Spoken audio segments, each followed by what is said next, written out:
दोस्तों, आज की कहानी का नाम है नई बहू और ससुराल। उम्मीद करती हूँ आज की कहानी आपको पसंद आएगी। पसंद आए तो वीडियो को लाइक करिएगा। चैनल पर नए आते हो तो प्लीज़ सब्सक्राइब करिएगा इसी तरह की कहानी के लिए।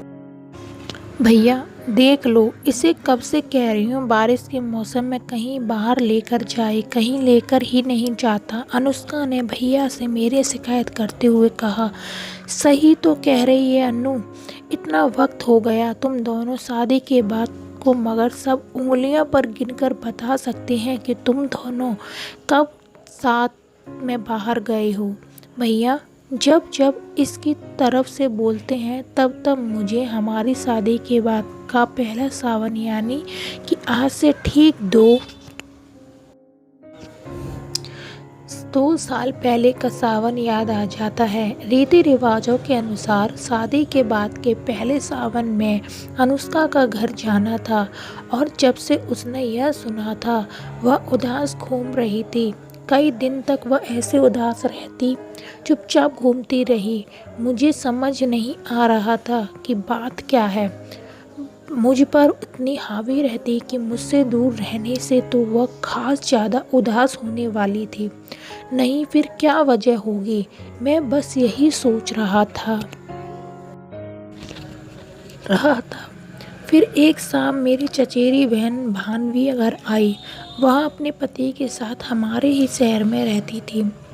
इस बार उसे राखी पर अपने ससुराल जाना था, तो वह मुझे और अनुपम भैया को राखियां देने आई थी।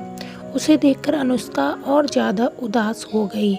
मैं जानता था अनुष्का को भावनी कुछ खास ज़्यादा पसंद नहीं है, मगर ना मैंने कभी पूछा ना उसने कभी बताया।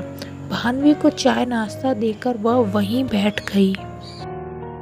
मैं और भैया भानवी के लिए लाया हुआ राखी का तोहफा लेने अपने अपने कमरे में चले गए थे, और जब मैं लौटकर आया तो अनुष्का को और भानवी की बातें सुना। बहुत दिन बाद वह किसी से कुछ बोल रही थी।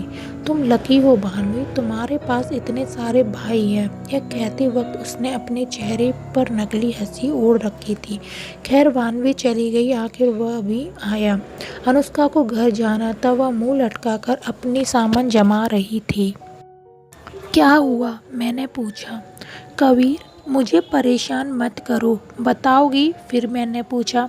बस यही काम है मेरा, 100 बार पूछता हूँ तब एक बात बताती हो। मैं क्या करूँगी? घर जाकर मेरा कौन सा भाई है वहाँ जिसे मुझे राखी बांधनी है? यह कहते हुए उसने फूले हुए गालों पर 2 आंसू लुढ़क गए।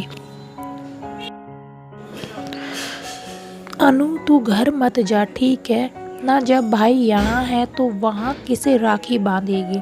भाई की आवाज़ आई। देखा तो भैया दरवाजे पर खड़े मुस्कुरा रहे थे, मतलब उसका मुंह अब भी लटका हुआ था। पागल मैं हूँ तेरा भाई, चल अब मुंह मत लटका और राखी खरीद लेना। और हाँ, तोहफा वगैरह नहीं मिलने वाला, समझी ना? अनुपम भैया ने हंसते हुए कहा। तब जाकर भैया के गले लग गई और लगभग धमकी भरे अंदाज में मुझसे कहा, तुम बचकर रहना, अब मेरे पास भी मेरे भैया हैं। और आप भी सुन लो, आप पहले मेरे भैया हो, बाद में इसके भानवी के। हाँ, कहकर भैया ने उसके सर पर हाथ रख दिया। तब वह मुस्कुरा पड़ी। उसकी मुस्कुराहट देखकर मैं भी मुस्कुरा दिया। बाहर तेज बारिश होने लगी। उसकी खुशी दोगुनी हो गई। सबका शादी के बाद का पहला सावन या तो रोमांटिक होता है या दूसरे की याद में निकलता है। एक मैं हूँ जिसकी शादी के बाद पहला सावन इतना इमोशनल था। तू सुन तो रहा है ना मैं क्या कह रहा हूँ? भैया की आवाज़ से वर्तमान में आया। हाँ, आप लोग राखी बांध लेना, फिर ले जाऊंगा इस मुसीबत को बाहर, मैंने मुंह बनाकर कहा, और अगले ही पल दोनों मुझे घूर रहे थे। दोस्तों, आज की कहानी हम यहीं ख़त्म करते हैं। उम्मीद करते हैं आपको नई बहू और सावन और ससुराल पसंद आई होगी।